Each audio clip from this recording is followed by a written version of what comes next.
नमस्कार दोस्तों, मैं हूं अतुल सिंह।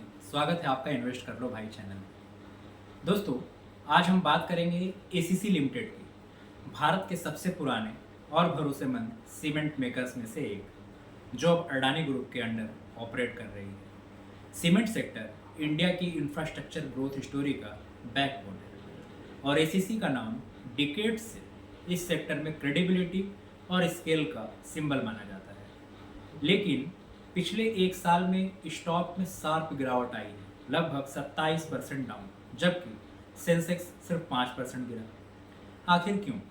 आइए गहराई से समझते हैं। क्यू एन एफ 26 के नंबर अगर देखें तो नेट सेल्स 4,267 करोड़, जो ईयर ऑन ईयर 7.1% बढ़ा। Net profit down year on year, margin shrink हुए और डिफर्ड टैक्स इम्पैक्ट भी रहा। यानी रेवेन्यू साइड स्टेडी रही लेकिन प्रॉफिटेबिलिटी प्रेशर में रहा। सिक्वेंसली भी ग्रोथ सबड्यूड रही, जो मार्केट के कॉन्फिडेंस को थोड़ा हिलाता है। स्टॉक पिछले 12 महीनों में शार्पली गिरा है, 27.3% गिरकर 1890 पर आ गया, जबकि सेंसेक्स उसी पीरियड में सिर्फ 5% गिरा। वैल्यूएशन भी कूल हुआ। पी रेशियो अब 14.3% है, सीमेंट सेक्टर एवरेज से लो। प्राइस टू बुक वैल्यू अगर देखें तो 1.9 टाइम्स है, इंडस्ट्री में सबसे लो लेवल्स में से एक। यानी वैल्यूएशन के हिसाब से स्टॉक सस्ता हो चुका है। अब स्ट्रेंथ की बात करते हैं। एक स्ट्रॉन्ग पेरेंटेज अडानी ग्रुप का। अडानी की एक्विजिशन ने एसीसी और अंबुजा दोनों को नए ग्रोथ साइकिल में डाल दिया। फाइनेंसिंग स्ट्रेंथ और सिनर्जीज दोनों बढ़े। Brand legacy. एसीसी डिकेड से ट्रस्टेड ब्रांड है, कंस्ट्रक्शन सेक्टर में इसकी पहचान अनमैच्ड है। तीसरा, पैन इंडिया प्रेजेंस। कंपनी की प्लांट्स और डिस्ट्रीब्यूशन पूरे भारत में फैली हुई है। चौथा, वैल्यूएशन कंफर्ट। आज स्टॉक का पी और पीबी इंडस्ट्री के लो एंड पर है, जिससे डाउन साइड लिमिटेड लगती है। पांचवा, डिमांड विजिबिलिटी। इंडिया में इंफ्रास्ट्रक्चर पुश, हाउसिंग डिमांड और गवर्नमेंट कैपेक्स सीमेंट डिमांड को स्टेडली सपोर्ट देता है। लेकिन वीकनेसेस भी साफ दिखती हैं। जैसे पहला, profitability pressure. Q N F 26 में नेट प्रॉफिट गिरा है। हाई एनर्जी कॉस्ट और टैक्स इम्पैक्ट मार्जिन कंप्रेस कर रहे हैं। दूसरा, integration phase. Adani group acquisition के बाद सिनर्जी बिल्ड हो रही है, तो शॉर्ट टर्म में इंटीग्रेशन चैलेंजेस रह सकते हैं। तीसरा, competition. UltraTech, Shree cement, Dalmia Bharat जैसे बड़े और एग्रेसिव प्लेयर्स से टफ कंपटीशन है।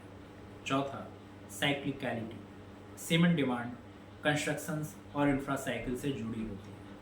स्लो डाउन आने पर अर्निंग्स हिट हो सकती है। अब बात अपॉर्चुनिटीज़ की करते हैं। Infrastructure push.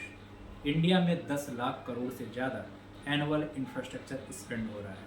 सीमेंट इसका सबसे बड़ा बेनिफिशियरी है। अडानी सिनर्जीज।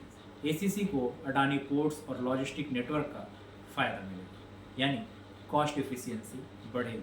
तीसरा, वैल्यूएशन अपसाइड। इतना गिरने के बाद एसीसी अट्रैक्टिव वैल्यूएशन पर आ गया है। चौथा, हाउसिंग डिमांड।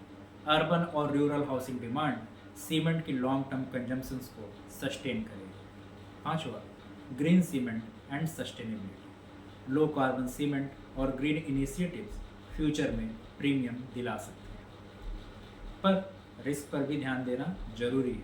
जैसे हाई इनपुट कॉस्ट, कोल और फ्यूल प्राइसेस मार्जिन्स पर सीधा असर डालते हैं।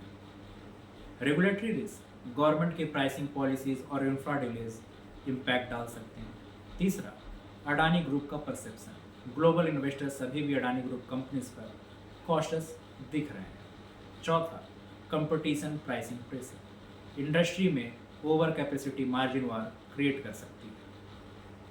अगर वैल्यूएशन स्नैपशॉट की बात करें तो प्राइस करीब 1892, मतलब कुछ दिनों पहले। एक साल का बदलाव -27%। P ratio 14.3 times, PB ratio 1.9 times. Net sales की बात करें तो जो इस साल करीब 14,000 crore, net profit 1590 crore, return on net worth 13%। यानी वैल्यूएशन कंफर्ट क्लियर है। पीई और पीवी दोनों लो हैं। अगर पीएस से कंपेयर करें तो अल्ट्राटेक सीमेंट मार्केट लीडर है। वैल्यूएशन हाई है लेकिन स्केल अनमैच्ड है अभी भी। Shree cement high margin player है लेकिन expensive valuation. Dalmia Bharat aggressive expansion mode में है लेकिन डेट भी बढ़ रहा है। एसीसी का पोजिशनिंग अलग, वैल्यूएशन लो है, ब्रांड स्ट्रॉन्ग है लेकिन मार्जिन प्रेशर हाई है। तो आउटलुक क्या कहता है? एसीसी शॉर्ट टर्म में मार्जिन प्रेशर और इंटीग्रेशन चैलेंजेस फेस करेगा, लेकिन लॉन्ग टर्म में अडानी ग्रुप की बैकिंग, इंफ्रा पुश और अट्रैक्टिव वैल्यूएशन इसे री रेटिंग की तरफ ले जा सकता है। ग्रेजुअल रिकवरी एक्सपेक्टेड है, खासकर FY26 के दूसरे छमाही और FY27 से। दोस्तों, एसीसी की स्टोरी टिपिकल है, ओल्ड ब्रांड, स्ट्रॉन्ग पेरेंटेज लेकिन शॉर्ट टर्म में दबाव, वैल्यूएशन स्लो होने से डाउनसाइड लिमिटेड है और infra push long term upside दे सकता है। आपको क्या लगता है, एसीसी अभी एक वैल्यू बाई है या अडानी इंटीग्रेशन का रिस्क अभी भी ज़्यादा है? कमेंट्स में बताइए। ये वीडियो सिर्फ एजुकेशनल और इन्फॉर्मेशनल पर्पज़ के लिए है, ये किसी भी तरह की बाई या सेल रिकमेंडेशन नहीं है। किसी भी निवेश से पहले अपने फाइनेंशियल एडवाइजर से ज़रूर कंसल्ट करें। मिलते हैं अगले वीडियो में किसी और कंपनी के डीप डाइव एनालिसिस के साथ। तब तक के लिए अपना ध्यान रखिए। धन्यवाद।